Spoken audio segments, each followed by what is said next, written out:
De eso solo se discute en países donde la gente no lee o está muy sesgada, ¿no? O está vendiendo su agenda. ¿Qué es lo que pasa aquí?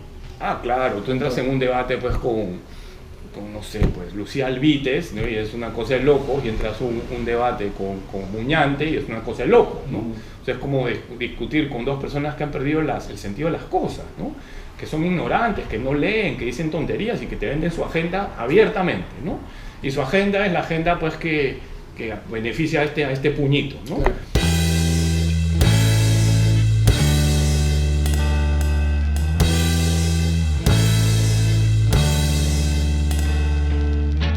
Hola votantes, bienvenidos a una nueva edición, ya perdí la cuenta, ya no sé cuántas veces hemos hecho esto, pero estamos muy contentos de recibir el día de hoy a un importante economista, asesor financiero, ex regidor de la Municipalidad de Lima, Pablo Secada. Pablo, bienvenido, gracias por venir. Gracias por la invitación.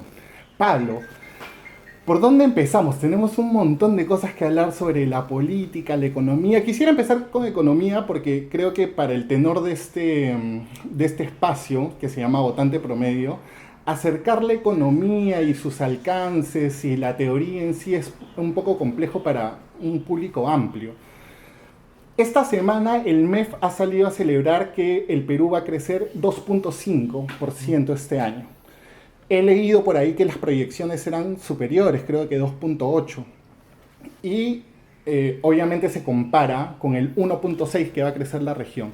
¿Qué significa esto en términos de crecimiento y si hay una implicancia en el desarrollo y en la amortiguación, la inflación, todos estos conceptos que se cruzan? Primero, ¿qué significa que crezcamos 2.5%? A ver, vamos a lo básico. El PBI es el Producto Bruto Interno. Es lo que se produce en el Perú. Porque hay otro concepto que es el Producto Nacional Bruto. En países chiquitos como el Perú, poco desarrollados, el PBI es más relevante que el PNB. En un país como Estados Unidos, como la China, el PNB es bien grande, porque hay empresas de Estados Unidos fuera de los Estados Unidos produciendo en una parte del mundo. ¿Qué es producir más? Es agregar más valor. O sea, por ejemplo, vamos a poner el ejemplo de mi jean, ¿no? Mi jean arranca con hilo, ¿no? Con algodón. ¿Mi jean es una...? No, mi jean, mi pantalón. El jean, ok. O sea, hay tantas empresas chinas que ahora... Alguien ha sembrado algodón okay. En alguna parte, ¿no? Entonces, el valor agregado empieza porque alguien decide usar su tierra para sembrar algodón. Si tuviera la tierra mirándolo, no estaría agregando ese valor, ¿no? Entonces, pone una semilla y sale algodón. ¿Qué semilla? Si es la semilla en que yo paso por la carretera y me robo una semilla de un campo de algodón, es una semilla cualquiera, que puede tener décadas de deterioro genético. La semilla, por ejemplo, ha podido hacerse resistente al baigón, que se usaba antes para matar a los insectos, ¿no? Entonces, toda la energía que está usando para resistir un pesticida que ya no hay, la está perdiendo, ¿no? O puede ser una semilla de última generación, ¿no? Trabajada por el INIA, con cooperación con la agencia de Estados Unidos, o de Francia, o de Alemania, o de un país árabe, o de Egipto, que tiene buen algodón, ¿no? Ahí arrancas con el algodón, después te sale el algodón, ¿no? El copito de algodón. ¿Cómo lo sacas de ahí? Puede ser una señora que lo arrancha y lo pone en una bolsa, ¿no? Puede ser un proceso mecanizado, y después, ¿cómo pasa ese algodón a volverse hilo? Tiene que ir a una hilandería. ¿Qué hilandería? Una señora trabajando con su hija y su sobrino en San Juan de Miraflores a las 2 de la mañana de un jueves, o una fábrica. Todos esos procesos son... diferentes grados de valor añadido. De valor añadido, ¿no? Perfecto. Entonces, el hilo ese, el copito de algodón, termina beneficiando a la familia que tiene la chacra, a los que trabajan en la chacra, a los que trabajan en la hilandería, a los que trabajan en las fábricas que hacen los jeans, a las señoritas que venden los jeans, a los que hacen las propagandas para vender los jeans. ¿Te das cuenta? Hay un montón de... Es una cadena gigantesca de beneficios. Eso lo mide el PBI. Perfecto. ¿No? Entonces, algunos dicen que el PBI es todo, no es todo, es solo eso. Algunos dicen que el PBI no es nada, tampoco claramente es nada, ¿no? El Banco Mundial acaba de publicar un libro grande sobre Perú, las publicaciones como buque insignia del Banco Mundial, y han citado otra cosa. Han citado que la vulnerabilidad es relevante.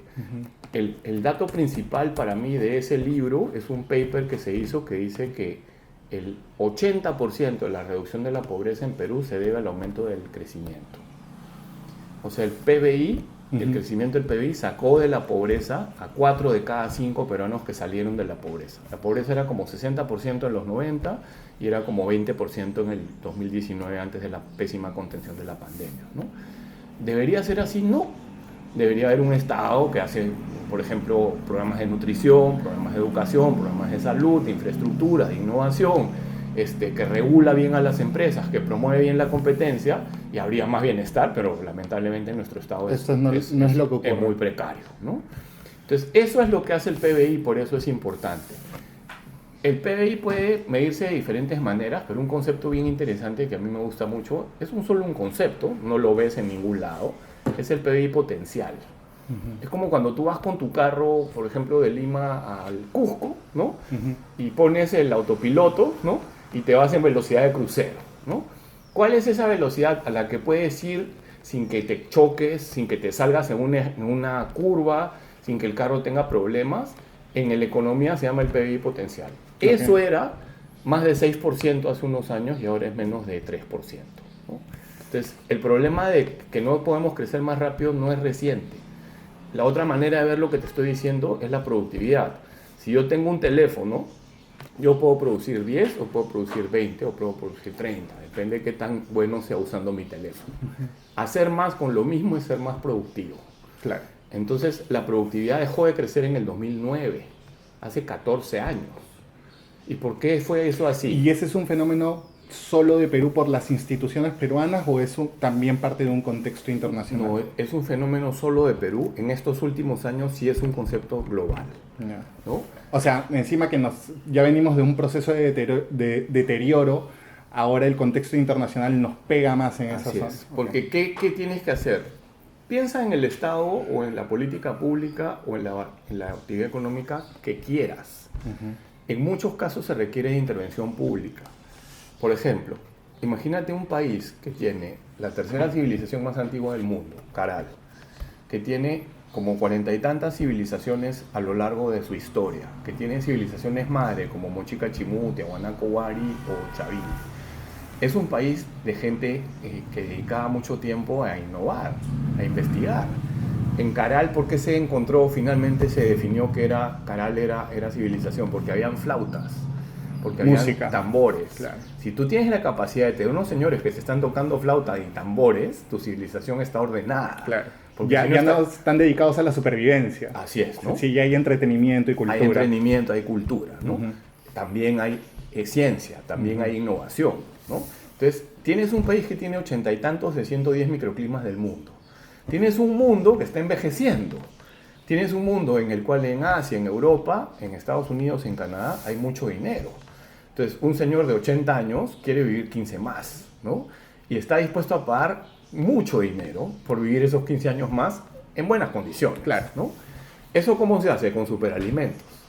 Eso se hace con maca, con yacón, con uña de gato, con quinoa, con cañigua, ¿no? Lo que tenemos acá y podemos producir en masa. ¡Uf! Acaba de salir un artículo en Bloomberg ayer de un consultor en Estados Unidos que trabaja con muchos científicos que dice que el mercado de mejores alimentos que no hagan que los gringos engorden demasiado y tengan una vida peor de la que quisieran, es un mercado de 1.1 trillones de dólares. Potencial. Trillones gringos, sí.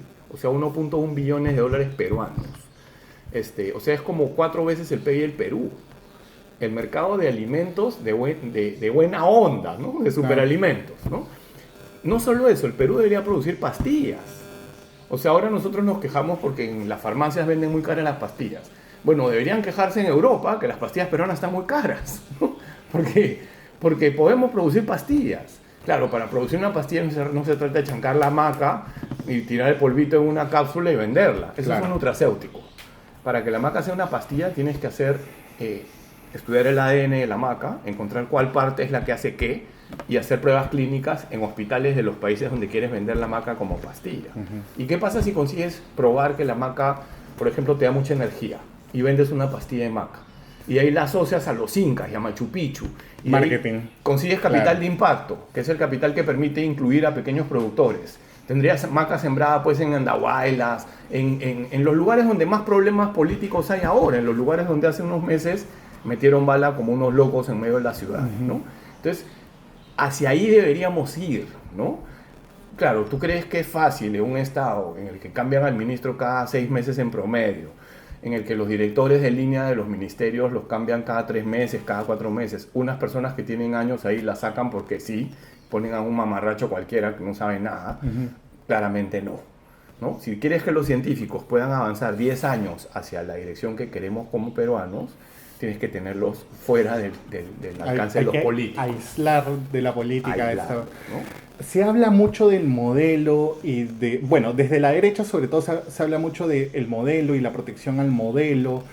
Y ahora hay muchas críticas, sobre todo las últimas protestas se han enfocado bastante, no solamente en los políticos, la rabia contra los políticos, sino también se ha cuestionado de que ese modelo no necesariamente ha generado desarrollo. Ha generado crecimiento, sí, pero no desarrollo.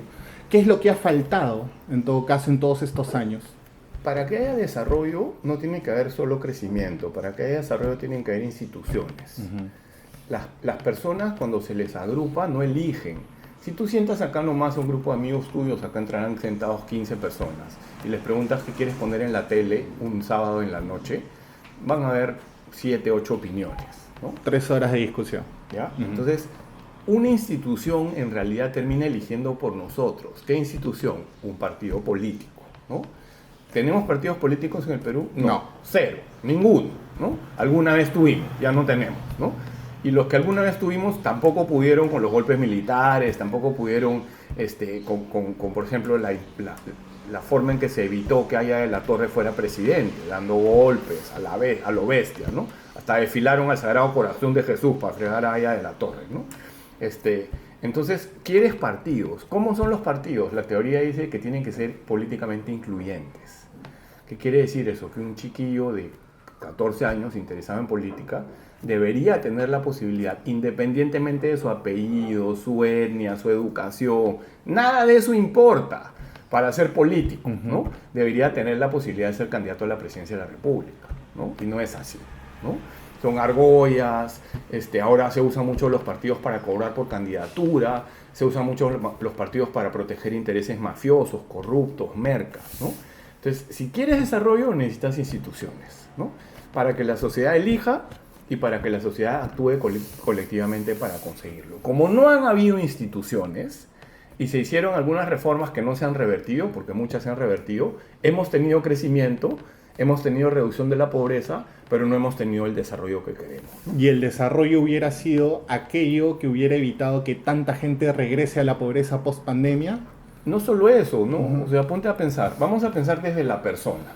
Imagínate que eres una chiquilla. Lo que voy a decir es fuerte, pero a muchas niñas las violan en sus casas. Su papá, su tío, su primo, su hermano, su abuelo, ¿no? Claramente la niña no quiere eso, ¿no? Entonces, yo como liberal creo que las personas tenemos el derecho de elegir.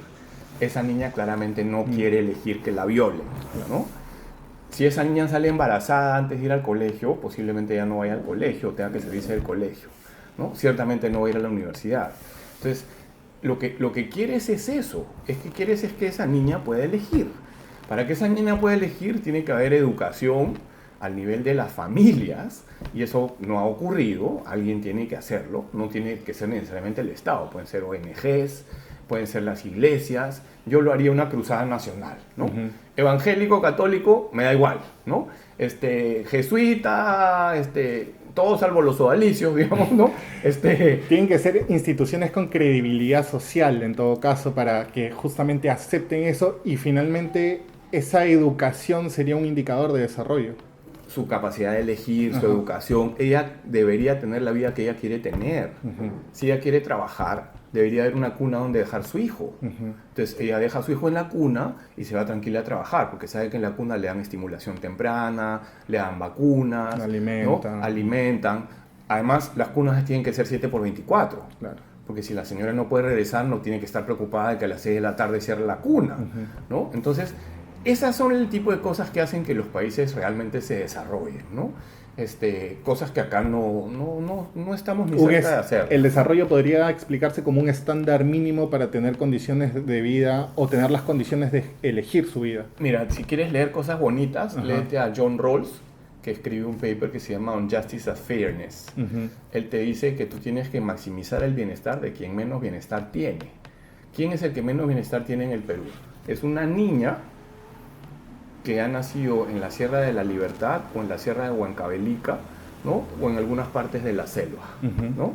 O una niña que ha nacido en algunas partes de Lima, o de Trujillo, de Arequipa, que son muy pobres. Si tú te bajas del tren eléctrico en San Juan del Lurigancho y empiezas a subir un poco hacia Jicamarca, vas a ver lo que es bueno, ¿no? Vas a ver canalitos de desagüe al aire libre.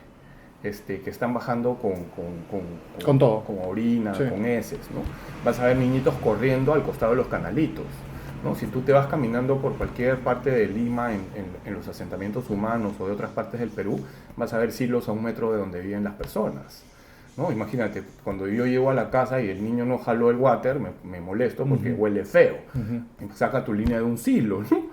Hay gente que vive en esas, es como si vives a viviera 1 en metro valle. de eso, ¿no? Entonces, eso es inaceptable, ¿no? Entonces, otra mirada bonita es la mirada de Amartya Sen, de este indio que ganó el Nobel, que te dice que tú no eres libre en tanto en la sociedad otras personas vivan en condiciones infrahumanas, ¿no? Hay gente que no piensa así, hay liberales o ácratas que te dicen que esas son visiones negativas. Yo no estoy de acuerdo, ¿no? Yo estudié en una universidad muy liberal acá y en una universidad muy liberal en Estados Unidos. Y a mí me enseñaron eso profesores en esa universidad, ¿no? Para mí era natural porque mi viejo fue jesuita. Okay. Y yo leí de chiquillo cosas con él, mi viejo me contaba, mi viejo me hacía leer, me daba libros. Mi tío es filósofo. Entonces, desde chiquito era lo mismo, ¿no? O sea, ibas a la bodega con Jorge, mi tío, y en el camino le preguntabas una cosa de filosofía y Jorge te la ponía como para burro, ¿no? Para que yo entienda, ¿no? O sea, una vez discutimos el concepto del tiempo, si era discreto o continuo. Y claro, te puedes quedar horas hablando de eso, ¿no? Si no te guía alguien que sabe, no tienes manera de saber. Tendrías que haber leído 500 libros antes de llegar a esa discusión, ¿no? ¿A qué edad empezaste a interesarte en la política? No sé, yo creo que fue... ¿Hay algún clic? Sí, fue con Sendero. Ya. Siempre... O sea, ¿Qué año en particular? de chico me gustó leer siempre. De chico leía mucho.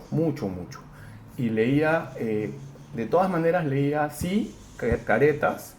La sí era de Uceda y de Hildebrand. Caretas era de Enrique Sileri, que estaba vivo. Después habían 3 publicaciones mensuales. Debate, que dirigía Augusto Ortiz de Ceballos, Augusto Álvarez Rodríguez, que era la revista del Grupo Apoyo. Después había IDL, del Instituto de Defensa Legal, y había Que Hacer de Desco. Yo me comía todas esas revistas todas las semanas y todos los meses. ¿A qué edad más o menos? ¿14, 15?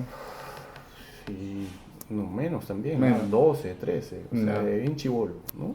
Claro, hablaba de eso con mi viejo, hablaba de eso con mi tío, con mi viejo me iba a Tico con él, eso es ya después del 87, o sea, ya tenía más de 15 años, y llegar a Tico era una odisea, ¿no? Claro.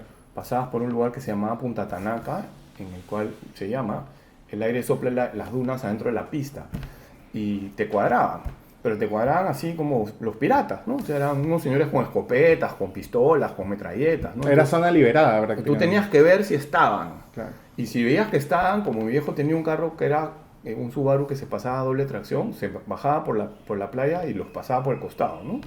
Sendero paraba cada rato en la fábrica y se trató de meter a la fábrica. Mi viejo tuvo un lío con Sendero para que no se meta a la fábrica. Los policías se desaparecían de Atico y se iban a una isla y se ponían en el lado de la isla que daba al mar porque no querían ni que los vean de la costa. El carro de policías tenía 2 llantas que eran las llantas que daban hacia la carretera. Los otros 2 eran ladrillos. Lo habían desguazado todo, no tenía motor, pero tenía sirena. Los tomos se ponían a jugar naipes adentro 4, 2 mirándose contra 2, con cojines, hacían su salita y prendían la sirena, que en verdad no era sirena, era un faro, ¿no? Daba vuelta y vuelta nomás, y se veían las llantas, ¿no? Hay gente joven que no ha vivido eso, ¿no? Claro. Pero así fue, ¿no? Al que fue mi suegro le pusieron una bomba en Huacho en la fábrica, en la planta de proceso de pollo, y le volaron la planta, ¿no? Eso fue ese fue el catalizador porque ya eras políticamente consciente. Y después, ¿a qué edad empiezas en el PPC? ¿Ya tenía una tradición familiar? No. Mi familia sí hay una tradición familiar. Mi tatarabuelo fue político, mi bisabuelo fue político, mi tío Jorge se metió en política también, en la izquierda radical de los 70s.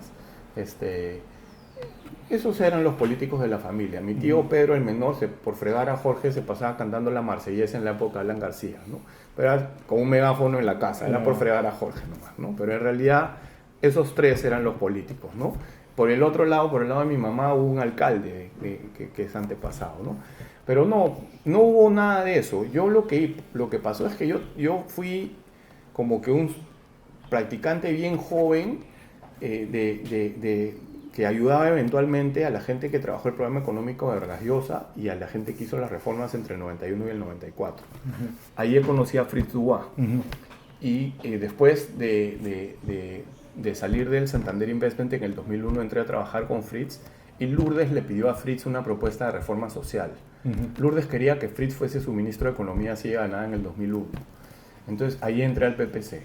Pero eso no le diría que fue política, porque fue una reunión con Lourdes en la que estaba Julio Velarde, Marta Rodríguez del Banco Central, Pepe Valderrama, que era el líder de la reforma fiscal del MEF, estaba Iván Rivera, que era un asesor del directorio del Banco Mundial, que había sacado un PhD en Chicago, estaba Jorge Vega, que era un asesor del directorio del BID, que era un PhD de Boston University. ¿Tú qué edad tenías en esa reunión? Yo tenía 28, 29. Entonces hicimos la propuesta de reforma social, a Lourdes le gustó y mis profesores de la universidad, digamos, me dijeron, oye, quédate, ¿no? Ayúdanos. Entonces me quedé en varias reuniones más, pero no fue más que plan de gobierno. Y era un plan de gobierno en la que Lourdes estaba rodeada de economistas, ¿no? Que hacían esfuerzos denodados porque no se acerquen, digamos, terceros que venían con sus ideas de hay que hacer esto y lo otro sin sentido alguno, ¿no? Ellos manejaban la relación con especialistas en educación, en salud, en otras cosas, ¿no? Pero ellos eran los que rodeaban a Lourdes. En el 2004, antes de irme a hacer la maestría, participé en el plan de gobierno del 2006 de Lourdes. Y eso fue un desmadre. O sea, llegué a ver reuniones de 90 personas. Ni un Zoom. Topos del APRA. Claro. Además, esas reuniones de plan de gobierno son una tontería, porque el equipo que va a gobernar no es el equipo que diseña el plan de gobierno. El equipo que va a gobernar es otro, porque los mejores profesionales no son políticos, ¿no? Entonces, esa idea de antes de los 60, 70, en que los partidos políticos tenían equipos que gobernaban, que ojalá regrese, con 3 o 4 partidos políticos de verdad, la verdad es que no se da. Entonces, se quedaron con la costumbre, pero era una tontería, ¿no? Porque en esas reuniones de plan de gobierno había gente de primera y había otra gente que decía tontería y media, ¿no? Pero me dices que estos equipos de las reuniones, los técnicos, que ojalá fueran los que implementan, ¿no? los planes, ellos también deberían ser políticos. ¿Cómo deberían formarse los gabinetes? Todos los ministros, en mi opinión, deberían ser políticos. Todos los gobernadores y todos los alcaldes. ¿Qué significa ser político? ¿Qué significa tener un capital, tener oratoria, debería tener ser parte olfato? de un partido político, que en mi opinión deberían ser máximo 4, ¿no? Que sigue un proceso incluyente para todos sus afiliados, que rinde cuentas, que tiene auditoría del uso de los fondos de campaña, que tiene auditoría de los mismos miembros del partido político, al menos los que tienen alguna influencia. Puede seguir una ideología, pero el debate ideológico en el Perú es tan chistoso que yo prefiero dejar eso para después, ¿no?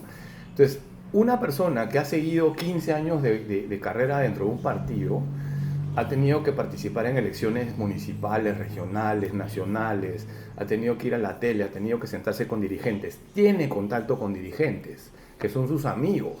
No es que tú te presentas a un mercado y le dices, hola, soy político, ¿no? Quiero trabajar con ustedes. ¿Qué es lo que pasa en campaña siempre?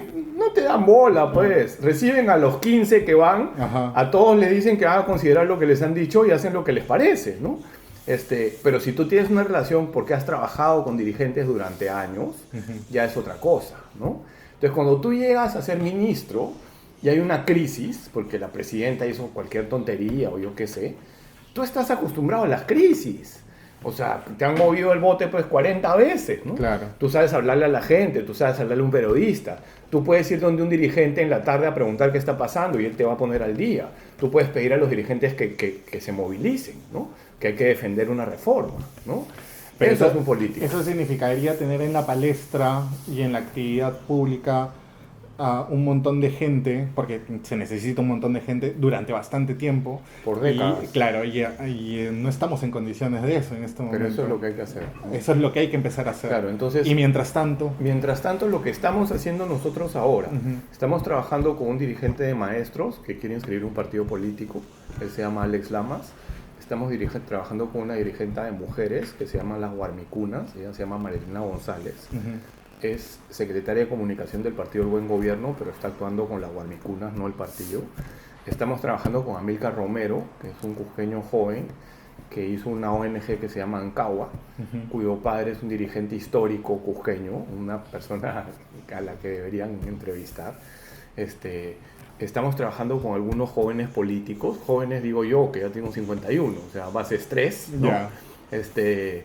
No son jóvenes para mí, digamos, ya no son tan jóvenes. Y estamos trabajando con profesionales de campaña. Entonces, la combinación es dirigentes, políticos, profesionales de campaña. Uh-huh. Políticos es como un insulto en el Perú, entonces vamos a políticos honestos. Recalibrarla un poquito de esa fórmula. ¿Qué esperamos hacer? Yo no creo en esas tonterías en las que el señor Añaños o el señor De Soto o el señor López Chau de la UNI, ¿no? Que son personas correctas, ¿no? No son mafiosos, no son corruptos, no son mercas, ¿no?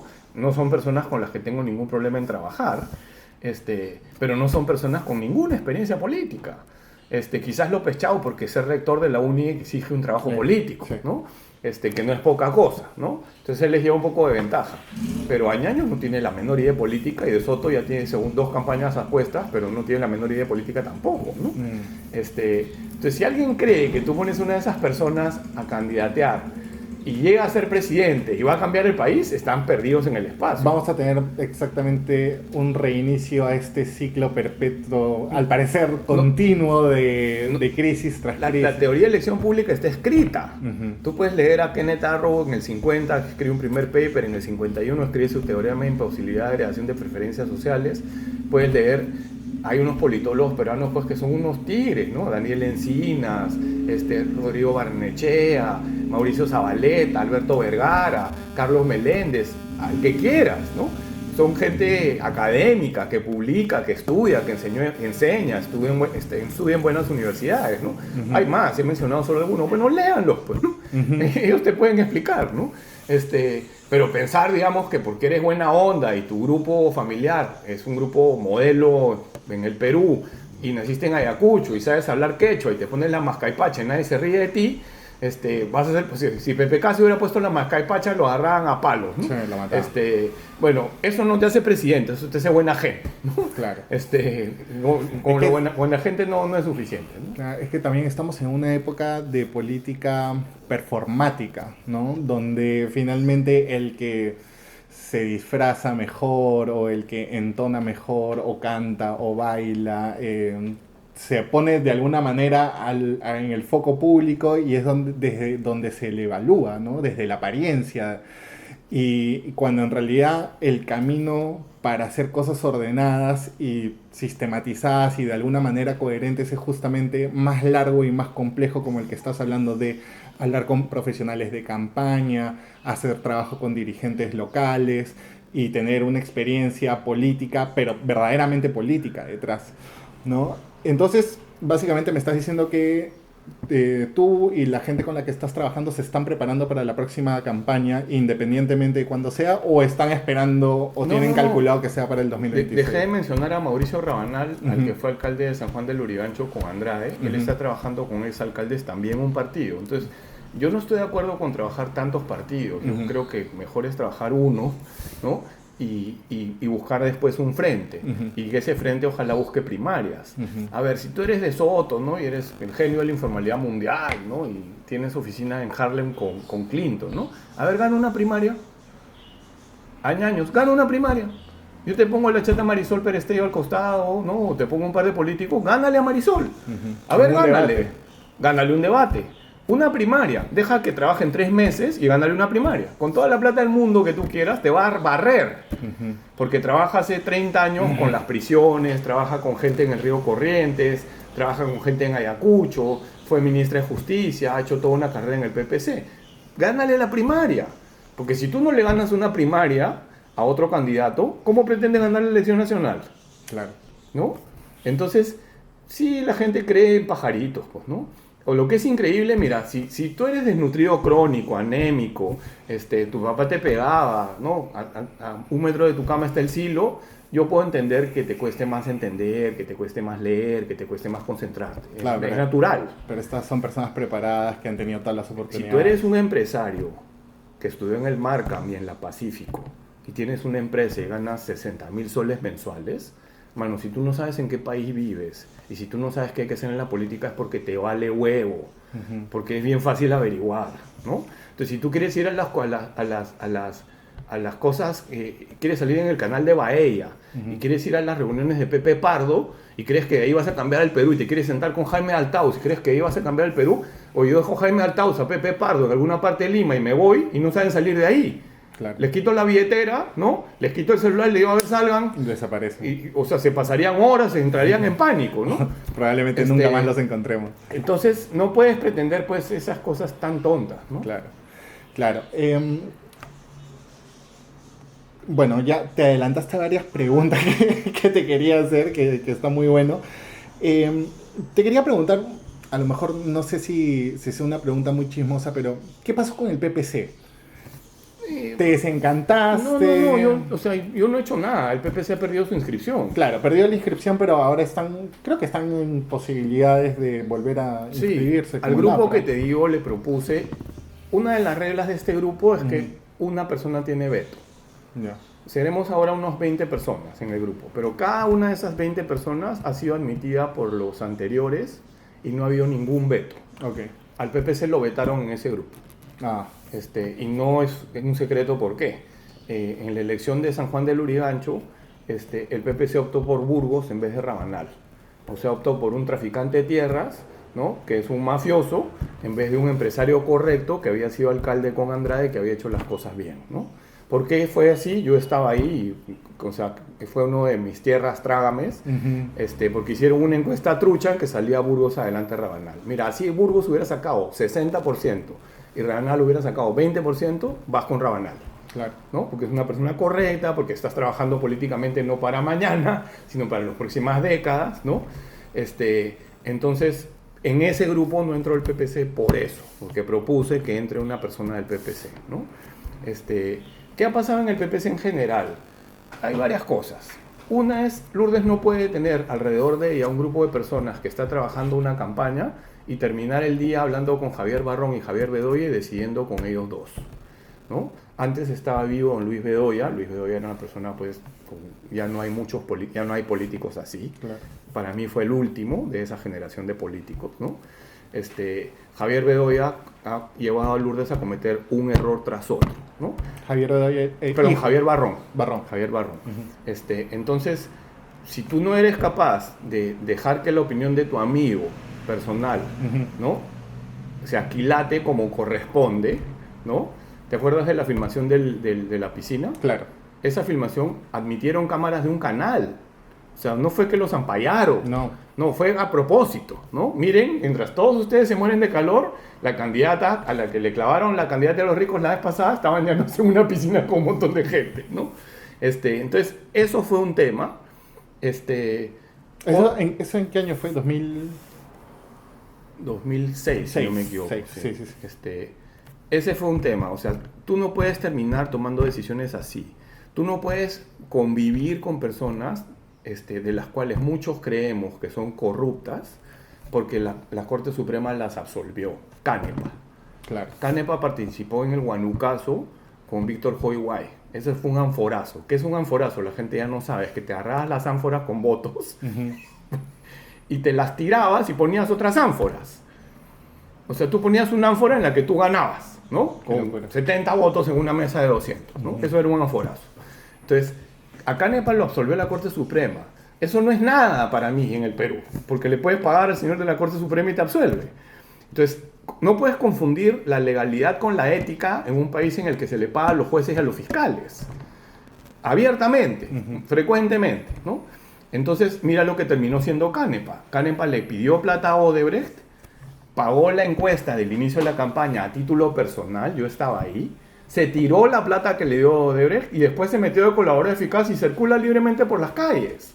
Esos son errores de Lourdes, porque ella permitió que esté ahí Canepa y ella le hacía caso y seguramente se molestará a Barrón cuando escuche esto, bueno, Piña, ¿no? Le hará caso la siguiente vez a Barrón. Ese es un tema. El otro tema con el PPC ya es una posición personal, cada uno tiene derecho a ser conserva, ¿no? Ser conserva en un país... Se ha conservadurizado mucho el PPC. Lourdes siempre ha sido conserva. Sí. Y ella nos ha reprochado a nosotros porque, por ejemplo, en campaña del 2021, Rosa María Palacios me preguntó mi posición del aborto. Dije, no quiero entrar a discutir posiciones filosóficas porque me voy a meter en problemas, pero sí sé que las evaluaciones del aborto sugieren lo que la intuición dice. Si una joven pasa caminando por la calle porque está embarazada y lee atraso menstrual con Z en el piso, va al lugar.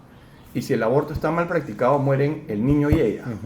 Si el aborto está bien practicado, solo muere el niño. Entonces, si una persona toma una decisión tan terrible como abortar y se expone a morir, ¿no? Es ridículo que el aborto sea ilegal, ¿no? Y eso está recontra super probado. Está probado que el aborto reduce el crimen en el futuro. Ese es un paper famoso de Levitt y de Donahue que tuvieron que corregir. Entonces, ¿Cómo reduce el crimen en el futuro, por favor? Búscate el paper de Levitt y de Donahue. Es Stephen Levitt y Bill Donahue. Las familias en las que no se permite el aborto pueden ser familias quebradas. Y los hijos de esas familias es más probable que se vuelvan más adelante delincuentes. O sea, 20 años después el aborto sigue costándole, la ausencia de aborto sigue costándole a la sociedad. Yo no digo que hay que salir a matar a los niños. Que es un poco la caricatura de los ultraconservas, ¿no? No, por supuesto que tienen que haber lugares de adopción, por supuesto que tiene que haber educación, por supuesto que tiene que haber contraceptivos, pero si llegas a la posición en la que estás por tener un hijo de un joven al que nunca más vas a ver en tu vida, o que te cae mal, o que no quiere que sea el padre de tu hijo, o que no quieres que tu papá sepa, o yo que sé razón, por el martirio que debe pasar a una mujer que está en esa posición, decirles, pues, no, sabes que anda al patite ese atraso mensual con Cetra, ¿no? Me parece una bestialidad, ¿no? Entonces yo dije eso y me cayó, pues, ¿no? Me cayeron las santas iras, ¿no? Claro. Lourdes sostiene que hemos cedido votos conservadores a López Aliaga. Entonces que es un poco... Es verdad, o sea, seguro, sí.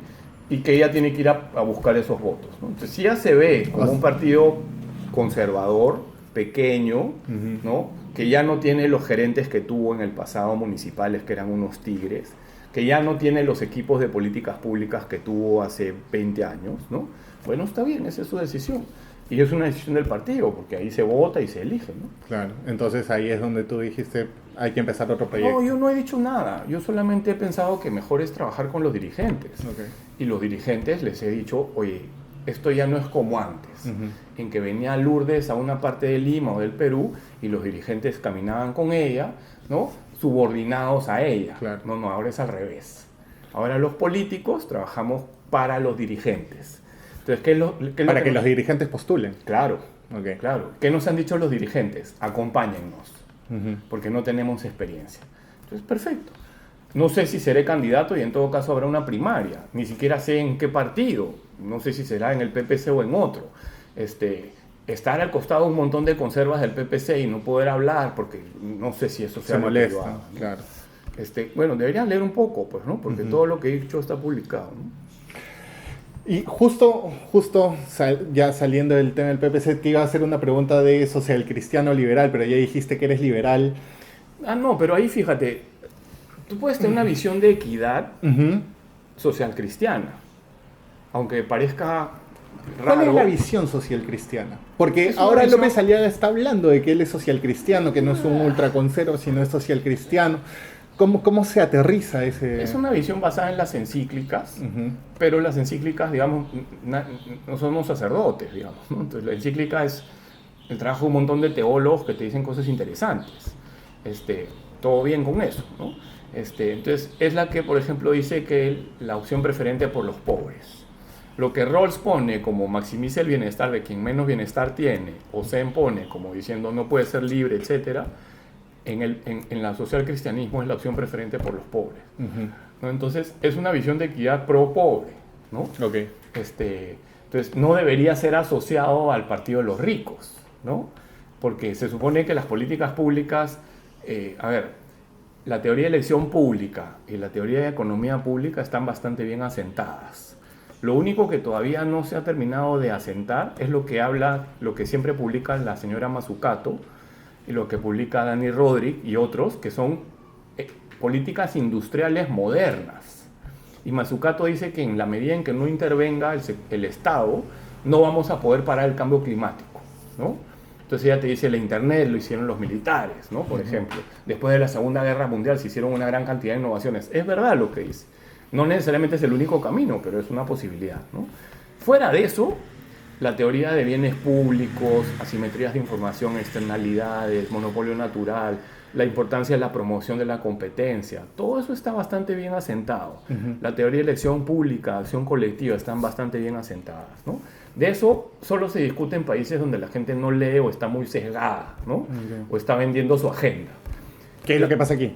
Ah, claro, tú entras en un debate pues no sé, pues Lucía Albites, ¿no? Y es una cosa de locos, y entras un debate con Muñante y es una cosa de locos, ¿no? Ujú.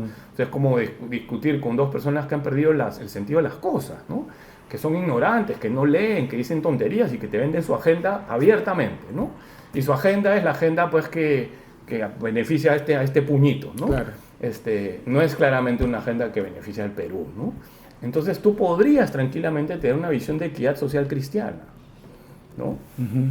En la Constitución hay tanto le molesta a alguna gente, ¿no? El principio de San Agustín, de supletoriedad, ¿no? Y esos son principios básicos y válidos, pero estamos hablando de hace bastantes siglos, ¿no? Claro. O sea, se ha escrito de eso en los últimos años y eso se reconoce como válido, mientras que las propuestas de San Agustín, digamos, son muy importantes para los socialcristianos, pero nadie las admite en un debate de hoy día. Entonces no habría un mayor conflicto con este liberalismo moderado, ¿no? En contraposición de este pseudo-liberalismo que es un camuflaje, un conservadurismo muy rancio. No, si eres liberal, lo que tú quieres es que la persona elija, ¿no? Ujú. Y la persona puede elegir lo que le parezca. Mientras Eso no haga daño al resto, claramente. Por supuesto, hasta Ajá. que no afecte la libertad de Claro. otro, ¿no? Pero, por ejemplo, esos que te dicen, no, que los liberales privilegian el individuo, no.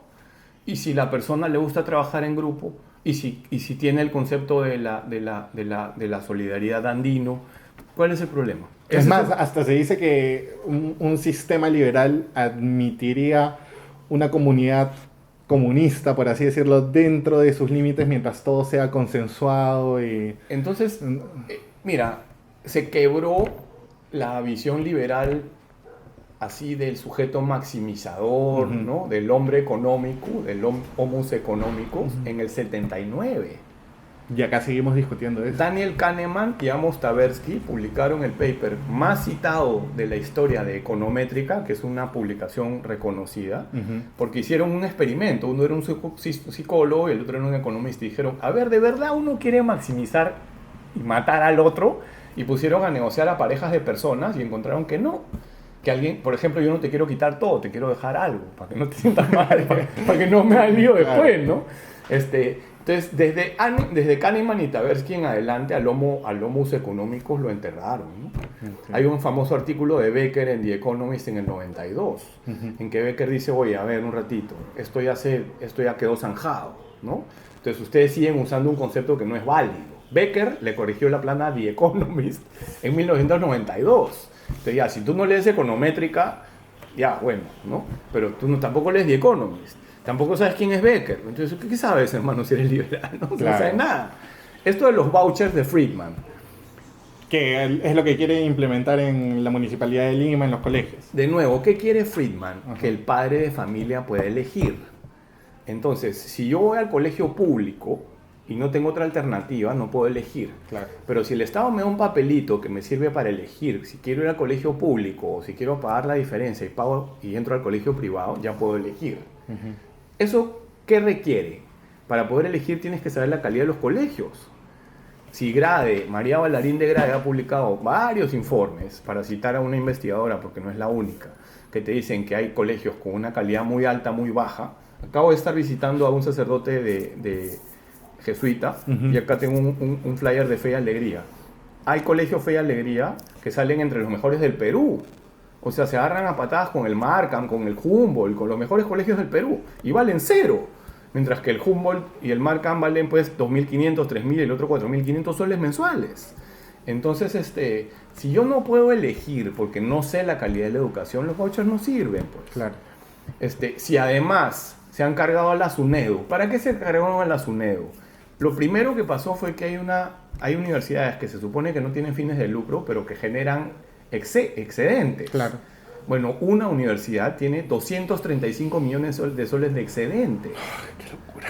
Entonces te chingas a la SUNEDU y puedes agarrar ese dinero. Y dispones de esa ¿No? plata. Ujú. Y hay miles de maneras, haces un instituto y el instituto hace un proyecto, pero el proyecto termina dándote los dividendos a ti, ¿no? Claro. O los productos a ti, ¿no? Hay maneras. Otro problema con las universidades es que lavan dinero de narcotráfico, ¿no? Entonces tú has tenido a lo largo de las décadas a gente como Acuña, Luna o Ramírez, ¿no? Que hicieron sus universidades para lavar, ¿no? Dos de esas perdieron el licenciamiento, una lo pasó, y una de esas, uno de esos grupos, Ramírez, quiere regresar, entonces está armando otras universidades, ¿no? Entonces Claro. necesita que su neo voltee la cara, pues, ¿no? Entonces, si en ese contexto en que se están chifando, mira, se han chifado el Consejo Nacional de Educación. Eso ya es el colmo. Es el colmo. Como entrar al Consejo Jedi, ¿no? Ujú. Y bajártelo, ¿no? Ahí está Hugo Díaz, ahí ha estado León Trachtenberg, ahí ha estado Constantino Carvalho. O sea, los mejores educadores del Perú. Ahí han estado gestores como Richie Cuenca, como Daniel Alfaro, como Martín Benavides. Los mejores que hay, ¿no? Jaime Savera. ¿Y por qué la gente no está saliendo a protestar? ¿Por qué los estudiantes, los universitarios no están saliendo a protestar por esta sinvergüencería que han hecho? Por el mismo problema de acción colectiva y elección pública que mencioné antes. O sea, si hubiera un partido político de verdad que estuviera representando los intereses de los estudiantes hace 25 años, yo mando un mensaje por redes sociales y al día siguiente hay 5.000 personas paradas. Yo he participado en marchas sobre la carrera magisterial y en marchas sobre SUNEDU, marchábamos 500.000 personas. Y era bien loco, ¿no? Porque si el Partido Morado promovía la marcha, estaban los moraditos, ¿no? Y unos cuantos más. Si la izquierda promovía la marcha, estaba la izquierda y unos cuantos más, ¿no? En vez de que los moraditos y los izquierdistas caminen juntos, Cada ¿no? uno por su lado. Cada uno por su lado, ¿no?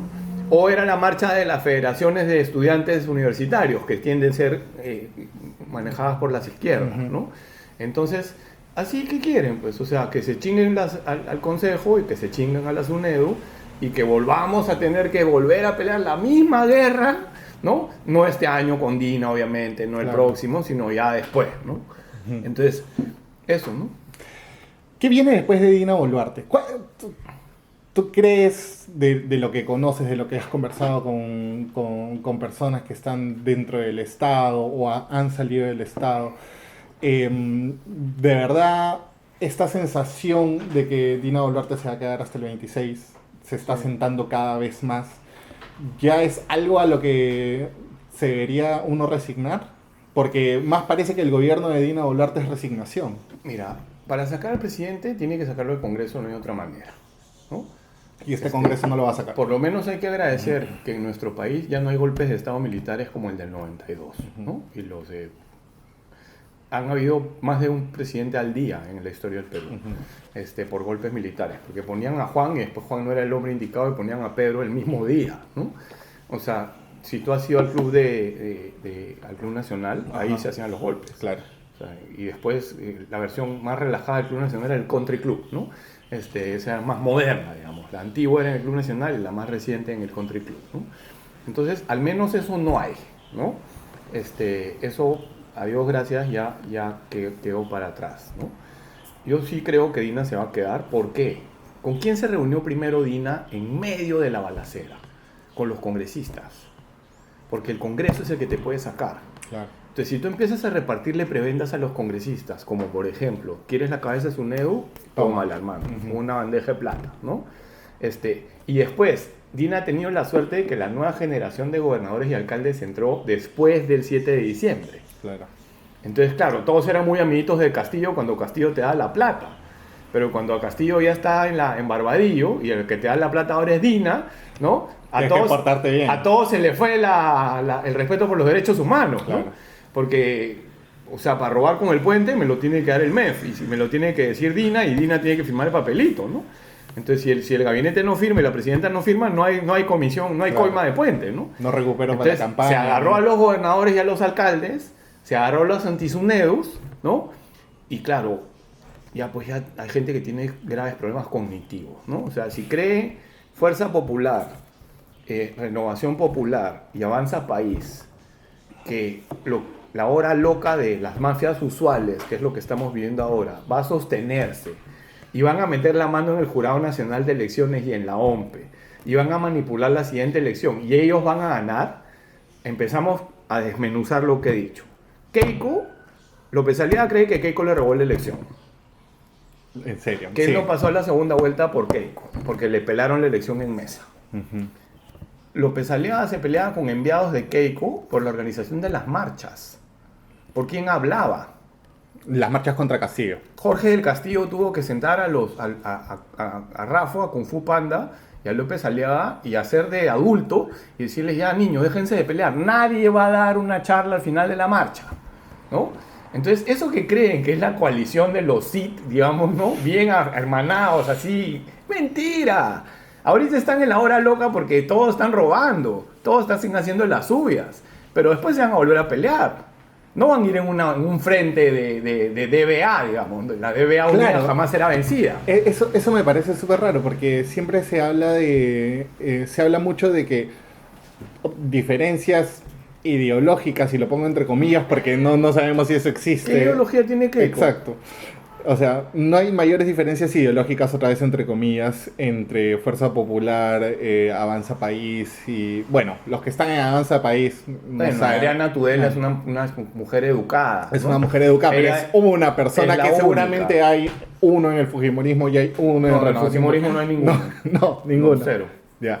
A lo mejor hay uno en... No, tampoco en Renovación Popular también, No, si ellos, también lo dudaría. ellos tercerizan a los que piensan. Claro. Por eso tienen a Vázquez Kunze, ¿no? Claro. Tienen Claro, uno dice, no hay Altuve. tantas diferencias, ¿por qué no van juntos? ¿Por qué no hacen una primaria juntos? Porque, claro, también saben que ellos pueden cosechar o pescar en este río revuelto que es la política electoral, O sea, ¿no? si tú tienes el apellido Fujimori, tú tienes todo el pasivo de Fujimori, que te genera el anti, pero todo el activo de Fujimori también. Que te lleva a segundas vueltas, tranquilamente. Y si tú vas a hablar ahorita a un mercado de preguntas, te van a decir que Fujimori.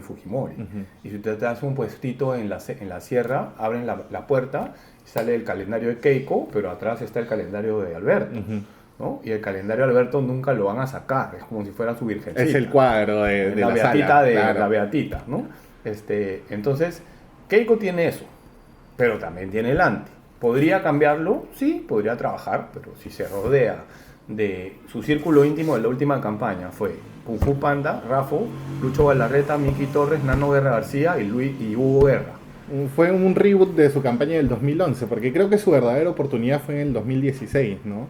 Sí. Que Keiko pierde esa campaña en 2 semanas. Pero bien torpe, todo lo La que hizo- tenía ganada. Lo que hizo después fue pues ya una cosa Sí. de locos, ¿no? Que fue el inicio de esta crisis continua. ¿No? Entonces yo no veo eso, Ujú. eso que dicen es mentira, ¿no? Yo veo alternancia de mafias. Castillo es un señor al que eligieron, igual que eligieron a Ollantumala. La gente tiene que tener eso bien claro. En el 2006 la campaña la armaron los cubanos, los bolivianos y los venezolanos con la plata de Chávez. Quiero entrar a eso, pero está pataleando ya la GoPro, ¿no, José? O sea, eso se va a parar Sí. un ratito y yo lo voy a cambiar. Mira, voy a mandar el corte para meter la yapa y ya que sea de estas 2 cámaras. Ya. Ya, Quédense para la yapa, nos vamos a quedar sin cámara de centro, pero esto va a estar bueno. A ver, Cubanos, venezolanos. a ver. Suena un poco teoría de la conspiración. No. Suena a teoría de la Por conspiración. eso, suena. Pero se puede averiguar. Claro, ¿cómo A ver. lo...? Cuba tiene un equipo de inteligencia entrenado para la Guerra Fría por la KGB, ¿no? En el 62 es la crisis de los misiles, en el 59 Castro vuela a Fulgencio Batista, que era un sátrapa, pues un maldito, ¿no? Y Cuba era el puterío de Estados Unidos y el lugar para ir a meterse tiros y que nadie se meta contigo, ¿no? Viene la crisis de los misiles y Rusia, la Unión Soviética se da cuenta que tiene un aliado que es vecinito nomás de los Estados Unidos y que este señor Fidel Castro es un gran político, posiblemente el político mayor de la historia de América Latina, ¿no? Entonces deciden entrenar a los oficiales de inteligencia cubana. Eso tiene ya décadas, eso empezó hace 60 años, 70 años. Y empiezan no es nuevo esto. Zamora, el embajador de Cuba en el Perú, participó del equipo que asesoró a Velasco. El Gallo Zamora, Ajá. que es el actual embajador de Cuba. Sí, es un oficial de inteligencia. Su esposa es una oficial de inteligencia. Y el trabajo de él es desestabilizar países. Cuando era más chiquillo, vino con un equipo de gente que asesoró a Velasco. ¿Y por qué Perú es un punto importante No, para...? es un punto porque se han metido en Argentina, en Venezuela, en Colombia, en Bolivia, en Nicaragua. Están metidos por todos lados. Están metidos por todos lados. Claro, en el Perú, ¿qué hay que es sexy? La cocaína, pues. Ah, ya. ¿Qué más hay que es sexy? El oro ilegal. Si llegas a tomar el poder, ¿qué más hay que es sexy? Ay, ¿cuánto valen todas las empresas peruanas listadas? Las que están listadas en la bolsa de Estados Unidos, 75,000 palos verdes. Hay cuántas minas que producen cuánto. O sea, imagínate el farreo que sería Claro. eso. Cuba es una bodega al lado del Perú. Claro. Cuba tiene un montón de turismo, ¿no? Y Cuba sigue hablando de la cosecha de caña como si fuera la gran cosa, ¿no? O sea, es una nación que se quedó en el pasado, Claro. ¿no? Sí, están congelados. Con carros de los atrapados en el tiempo. 50, ¿no? Pero, por ejemplo, Cuba tiene tecnología para hacer un reactor nuclear para propagar la semilla de caña de azúcar. Porque cuando hicimos un proyecto de etanol en el que trabajamos en el 2008, que queríamos sembrar 48,000 hectáreas de azúcar, eso es imposible hacer propagando la semilla con la manito, pues. Claro. Y el bioreactor sí lo hacía. Entonces Cuba tiene gente que es capaz de hacer un bioreactor. Los gringos no querían usar la tecnología porque era cubana y los tienen bloqueados, ¿no? Claro. Ahora ya se amoscaron y ya fueron a Cuba y ya se llevaron la tecnología, ya trabajan con los cubanos en la tecnología. Entonces, esto no es una novedad. Entonces, en el 2006, Chávez es el que tenía la billetera, Claro. ¿no? Entonces, Chávez financia una campaña que elige a Ollanta Humala, en la que también trabaja Evo, que se mete en el Braem y se mete en el oro ilegal, porque Ollanta formaliza la pequeña minería, ¿no? Pero eso no funciona muy bien y ahí queda. En el 2011 vienen los lavajatos. Fue la misma vaina. Viene ese trojo que se hacía llamar Fabre, cuando no es su apellido, era su apellido para protegerse digamos, De investigaciones. de investigaciones, y se trae un equipo de 20 y tantos profesionales de campaña, en el cual hay... Y la rompen. la rompen. Claro, porque es la campaña de Humala. Tú puedes leerla en el Twitter a Alejandro Puccini. Alejandro Puccini fue parte de ese equipo, ¿ya? Ellos eligieron Ollanta. O sea, no es que Ollanta hizo una carrera. Ese es un hueveo. A Ollanta lo elige gente y dice, ¿quién tiene el perfil que se parece más al perfil que está buscando el votante? El señor Ollanta Humala. Señor Ollanta Humala, ¿quiere ser? Si Ollanta ya había aceptado una vez. Claro, ¿cómo Entonces, no va a aceptar de es bien nuevo? gracioso que el Partido Nacionalista haya tenido un señor que compitió en una campaña elegido por los bolivarianos y otra campaña elegido por los brasileños. Entonces, en el 2011 fue así. Y después, en el 2021, volvieron los cubanos, ¿no? Con Claro. este señor ¿Y Zamora. en el 2016 no tuvieron apuesta o se No replegaron? que yo sepa, Ok. ¿no? Y en el 2021, o sea, si me dices que la elección de Castillo estaba preparada, es como una jugada maestra, porque nadie No, vio no. venir a Castillo Mira, 2 semanas antes. No es que ellos sean tampoco infalibles ni Claro. nada, ¿no? ¿Qué necesitas para ganar una campaña? Necesitas organización política, Ujú, necesitas un equipo profesional, ujú. ¿no? Idealmente necesitas un buen candidato, ¿no? Entonces, Castillo claramente no era bueno no mucho, ¿no? Pero sí era un buen candidato, me parece. No lo hizo mal. No lo hizo mal, sí. Pero requieres también que los que se enfrentan a ti sean unos relajados, pues. Entonces, si tú tienes a Kung Fu Panda sentado como el estratega de campaña, yo he visto a Kung Fu Panda en la calle en reuniones sociales, en esas que te invitan, el cóctel del libro, yo qué sé. Hay que poner la foto de Kung Fu Panda acá, pero sabiendo quién es Kung Fu Panda. Se aparecía Kung Fu Panda con una gabardina. Tú eres idiota, ¿qué te pasa? O sea, acá en Lima no llueve, hermano. O sea, ¿cuándo va a llover o cuándo va a nevar como para que tengas que subirte la gabardina hasta arriba y cerrarla, ¿no? Y te proteja prácticamente hasta los zapatos. Es un tarado, ¿no? Yeah. Ese tarado, vinculado a Montesinos, con el cual Keiko siempre se ha llevado mal, por razones personales que no voy a mencionar, fue el jefe de la campaña. ¿Qué sabrá de política Miki Torres? Si es un remerca. Te quería preguntar eso. Yo tengo un concepto de merca, pero ¿cómo lo aterrizamos? Porque se habla de corruptos, de neoliberales, de fachos, se habla de comunistas, de rojos y caviares, que son conceptos, ya, pero el merca me parece que es un sujeto que fácilmente se le puede apuntar mucho y se le puede responsabilizar bastante. Creo que es una etiqueta que podría ser importante, pero que nadie está usando. Solamente te veo a ti usarla en Twitter. A ver, la palabra correcta en inglés es rent seeker. Yeah. ¿Y qué se supone? Buscador de rentas. Si tú tienes un mercado competitivo, tú ganas unas utilidades.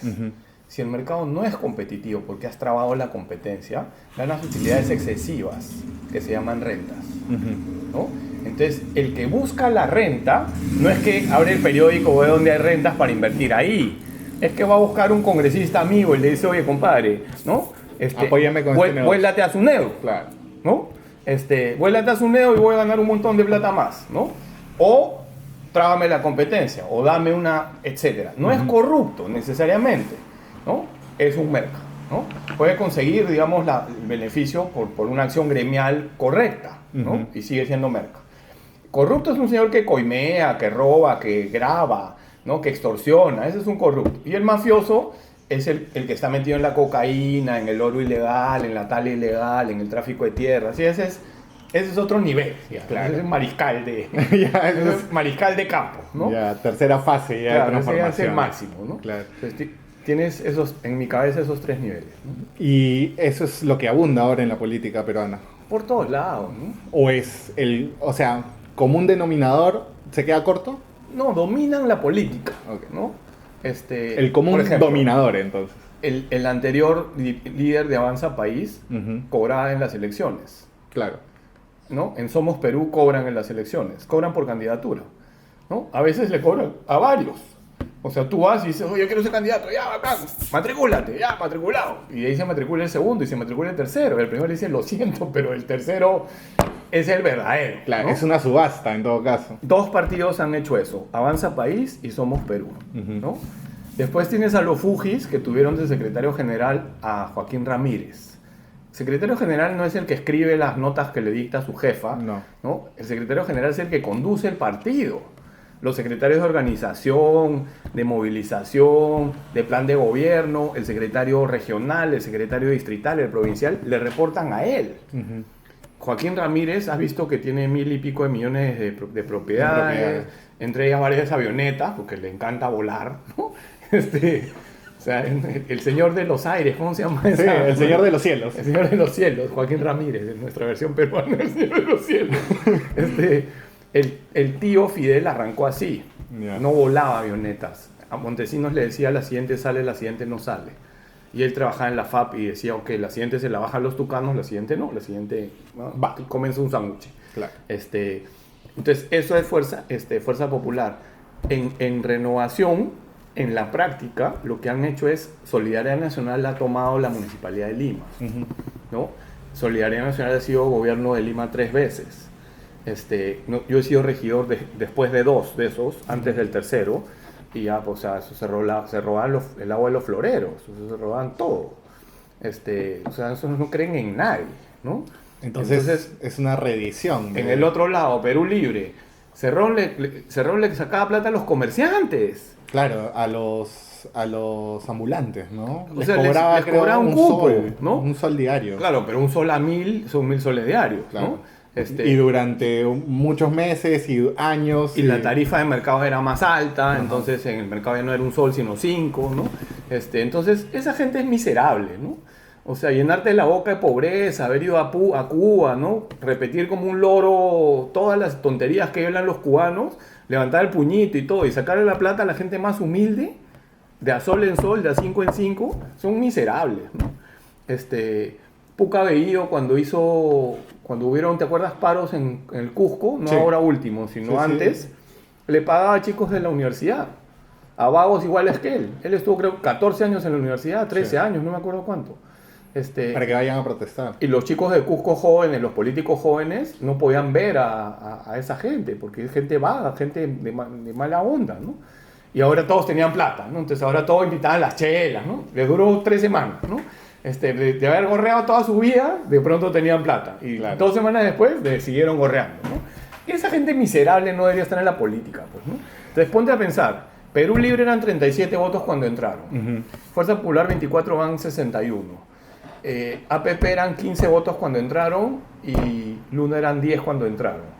Son 25 más 24, 49 más 37, son 83 votos. Prácticamente podían cambiar la constitución. Todos partidos vinculados con el narcotráfico. Todos esos son partidos vinculados con el narcotráfico. Todos. Entonces, imagínate, el narcotráfico pudo haber tenido 83 de 87 votos para cambiar la constitución. Con un poquito de votos extra ya cambiaron. Convencían un par más. A JPP, pues JPP se para ¿no? Se sube al micro de todos los mafiosos, ¿no? La izquierda, parte de la izquierda en el Perú se ha subido al micro de Fujimori, de Toledo, de Ollanta y de Castillo, ¿no? Han puesto ministros, pero según ellos nunca han gobernado, ¿no? Hasta que no sea presidenta Verónica o Mirta, no han gobernado la izquierda. Velasco tampoco gobernó con una plataforma izquierda. Alan 1 tampoco gobernó con una plataforma izquierda. Son así, pues. Como viven haciendo política desde que son chibolos, porque van a la universidad a hacer política y no a estudiar, son buenos haciendo política. Politiquería, ¿no? Mentir, manipular, contar cuentos, ¿no? Siéntalos un día a resolver un problema de políticas públicas y entran a Google a ver cómo se hace, porque no tienen idea. Pablo, ha sido alucinante y muy ilustrativa esta conversación. Te agradezco. Ya tenemos 1 hora, creo que ha sido... No te queremos quitar más tiempo, pero pucha, estaríamos súper contentos de volverte a tener aquí para seguir hablando de esto y para que nos sigas contando un poco de este proyecto político en el que estás trabajando. Creo que hay que apostar por eso. Mira, si quieres un día hacemos una reunión y le digo a Alex, a María Elena, le digo a Mauricio Rabanal si quiere venir, y a Amílcar lo ponemos en internet porque vive en Cusco, ¿no? Sería bacán. Para que conozcas un poquito de perfiles distintos. Sí, ¿no? para conocer eso, porque de todas maneras creo que están tomando el camino más largo y más difícil de todos, pero según entiendo es lo necesario, porque durante esta semana hablaba con el analista y youtuber de León Moya, y él decía que el Perú prácticamente está condenado al populismo, ¿no? Y bueno, parece ser como es el camino más rápido y un poco lo que se va reeditando constantemente, ¿no? Pero mira, yo ya tengo 51. uh-huh. En los próximos años puedo cumplir, digamos, con mi objetivo, que era a los 55 ya no tener que estar trabajando todo el día, ¿no? Y dedicarle más tiempo al país. Uh-huh.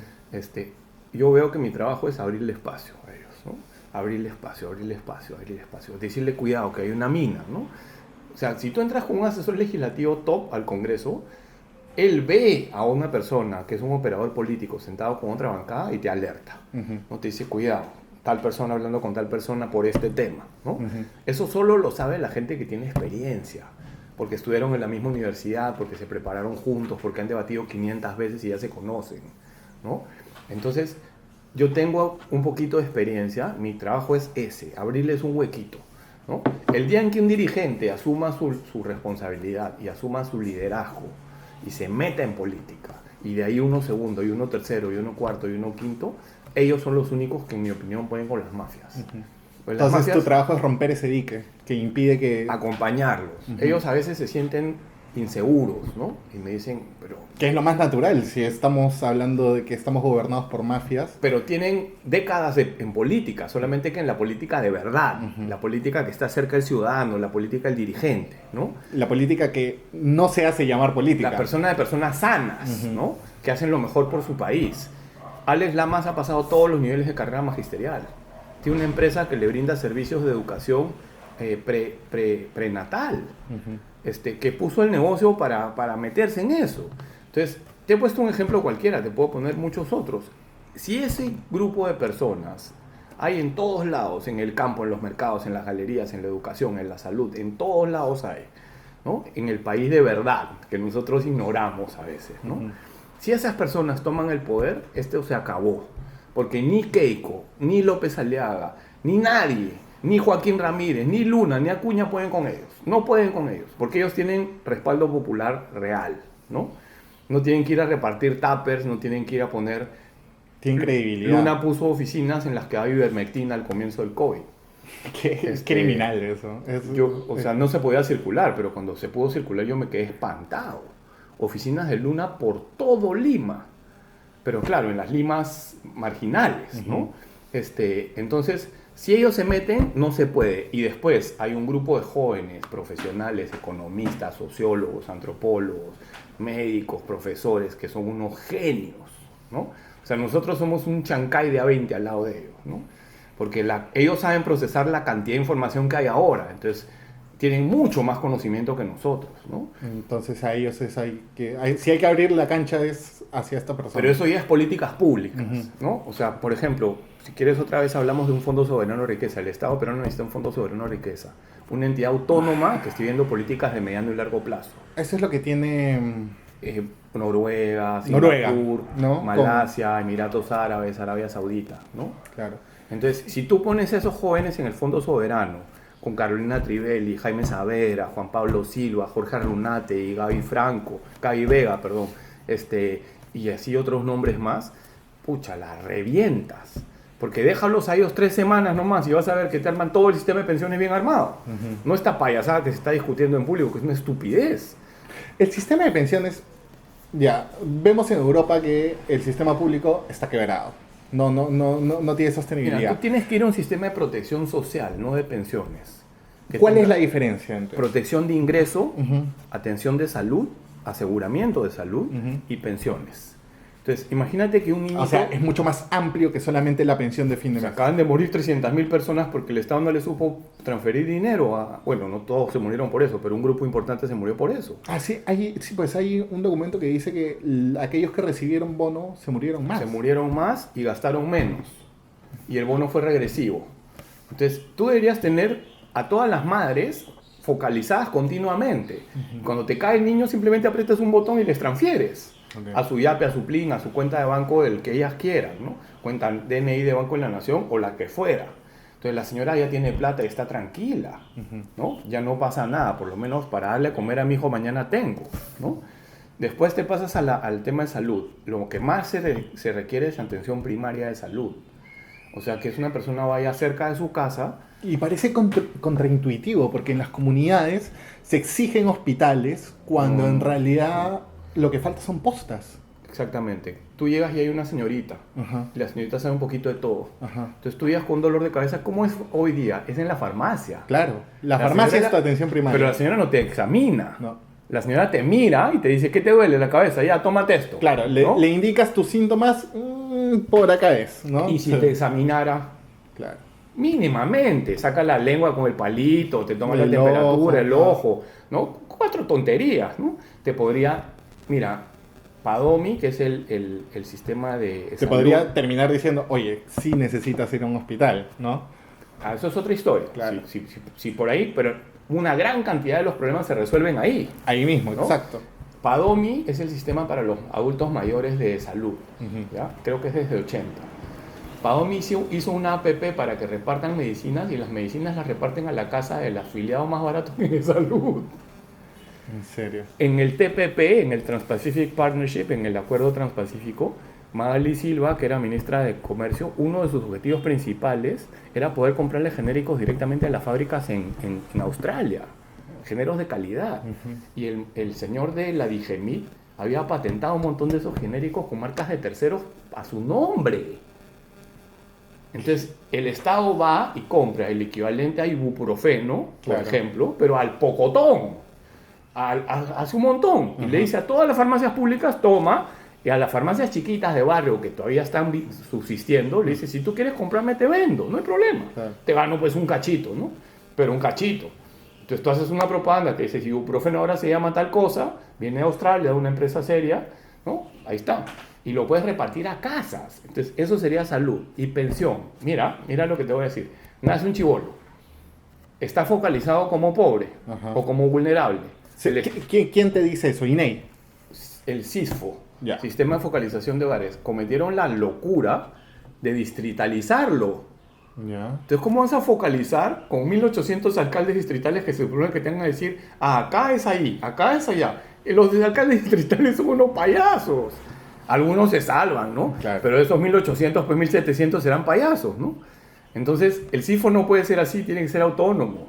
Tiene que rendir cuentas, tiene que trabajar con las universidades, con las ONGs, tiene que trabajar con las iglesias, tiene que trabajar con las empresas que distribuyen alimentos masivos, ¿no? Para siempre estar actualizando la lista. Y si cae una pandemia, equivócate, hermano, pero no dejes de mandarle a la gente la plata mañana. Si te equivocas, corrige, pero ya le mandaste la plata. Si ya no está el señor porque se mudó y ahora es una persona que no debería estar focalizado, oye, piña, te equivocaste, pues. Pero lo que no puedes hacer es dejar a un niño sin comer. Exacto. ¿No? Entonces, pongo la plata cuando nace el niño, en su cuenta, a su nombre, ¿no? Ya, ¿cómo hago la administración? Es bien fácil. Hoy, el 50% de la plata se invierte afuera. ¿Quién crees que puede invertir la plata mejor afuera? ¿Un pata sentado en San Isidro o un gringo sentado en Nueva York? ¿O un inglés sentado en Londres? Claro. Entonces, dale la plata a los ingleses y a los americanos y a los franceses y a los top mundiales, ¿no? Y que ellos empiecen a todo generar. lo que se pone afuera. ¿Qué debería haber en el Perú? Un ingeniero de la uni joven que está terminando sus estudios, ideó cualquier cosa, una bomba distinta que tiene menos piezas y se malogra menos, él debería recibir capital de riesgo. Las AFPs ya no serían AFPs, los administradores deberían tener su platita para capital de riesgo. Cuando le decías eso a las AFPs, ¿sabes qué te decían? No me mueve la aguja. Oye, hermanito lindo, tú no estás administrando ahorro voluntario. Tú estás administrando ahorro forzoso. Obligatorio. Yo soy el Estado, tienes que tener capital de riesgo. Claro. Y como ninguna persona en el Perú, o casi ninguna, sabe manejar capital de riesgo, tienes que buscar gente que sepa. Y decirle a los chicos que están saliendo de las universidades, oye, va a haber capital de riesgo, con los mejores del mundo, que van a haber oficinas acá en el Perú. Innova, esfuérzate. Así es, ¿no? Entonces, si un científico quiere hacer una vacuna, va al fondito de capital de riesgo y le dan. Y entonces tú me estás hablando de que en Completamente pensiones otra cosa. Sería un sistema de capitalización individual con fondos del Estado. No, capitalización individual con fondos individuales subsidiado por el Estado. Subsidiado por el Estado, perfecto. Cofinanciado, ¿no? Claro. Puedes hacer una contribución equivalente, que si tú pones un sol yo te pongo un sol, si tú pones un sol yo te pongo 2 soles. Esa es una manera de incentivar que la misma gente ponga su plata. Se llama matching contribution. Mira, esas ya son detalles, yo no soy un especialista. Sí. Hay especialistas acá, Noelia Bernal, José Olivera, que los especialistas digan. Pero el concepto tiene que ser, naces y te doy plata. ¿Por qué? Porque si tú empiezas a ahorrar desde ahora, mira, hay una regla facilita que propuso Amodaran, que es un financista, la regla del 72. Tú divides 72 entre el rendimiento anual y te sale la cantidad de años que tienen que pasar para que dupliques. 72 vamos a ponerle 8, cada 9 años duplicas. O sea, un chico que nace recién, de ahí hasta que se jubila a los 65 van a pasar 7 ciclos de 9. O vas a duplicar 7 veces. O sea, lo que es 1 se va a volver 2, 4, 8, 16, 32, etc. ¿no? Entonces, pon la plata a trabajar, pues, claro, hermano, con interés compuesto. Claro. No le digas al pata que empieces a aportar cuando tenga 20 y tantos años. Qué bueno. Ya lo último, con esto cerramos. ¿Leíste, lo debes haber leído, Contrahistoria del Perú? En la reedición, Lucho Daveluy escribió. Sí, leí. Lo leíste. ¿Te pareció interesante? ¿Sabes cómo le decimos? ¿Cómo? Le decíamos Koyama, porque chibolos había una propaganda de un señor que se parecía a Luis, que vendía unas zapatillas que se llamaban Koyama. Sí, ese era su chaplín cuando trabajábamos juntos. Escribió una historia bien, escribió ¿cómo se llaman formalmente? Ucronía. Una ucronía, una que hubiera pasado, sí. Claro, el what if, donde Humala te nombraba ministro de Economía. Es el MEF de donde se pueden iniciar todas estas innovaciones y todas estas cosas que has estado planteando ahora. Mira, el MEF es el responsable de la política económica. Uh-huh. Entonces, que se haya reducido al gasto es un error, ¿no? Uh-huh. Y es un error que tiene que corregir. No es una novedad, porque ya no es que sea Contreras el primer ministro que hace ¿Cuándo eso. se redujo eso? Piénsalo al revés.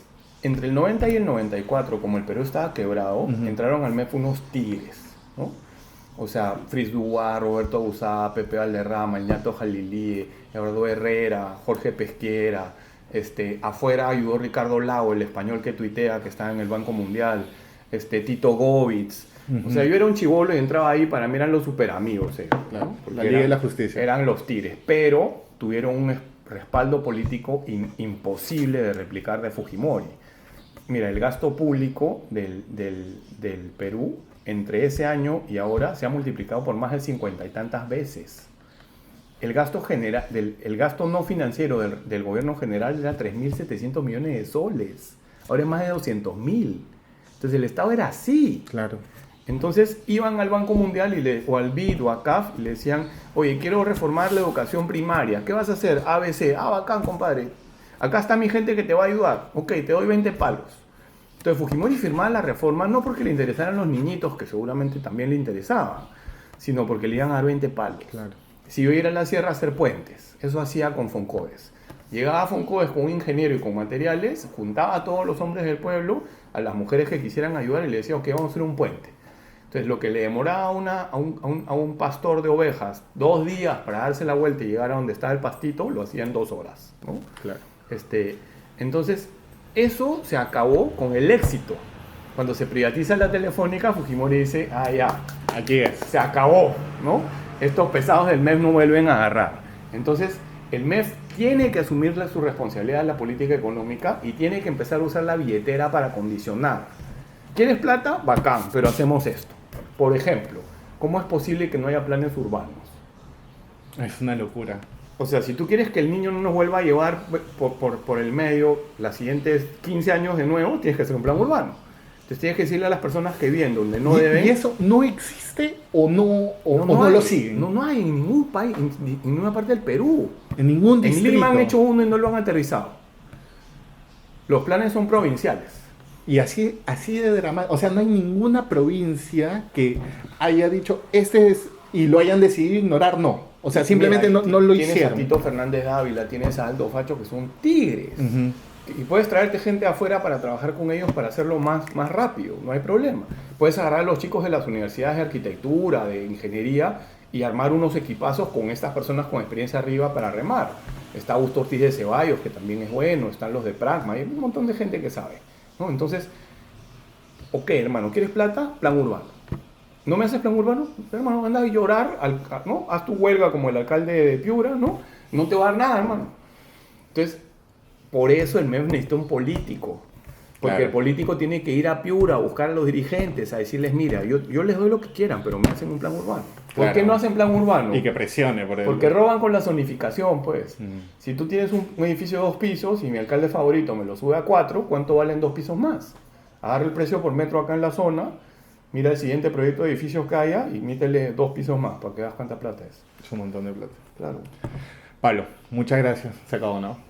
Pablo, muchísimas gracias por estar acá. No, encantado. Pucha, ojalá que podamos seguir conversando, estar en contacto y, Cuando quieran. y volver a... Y si a quieren hacer ya esto. las caletas ya sin la cámara, para que no me metan, para que no me metan preso. Sí, porque acá ya está...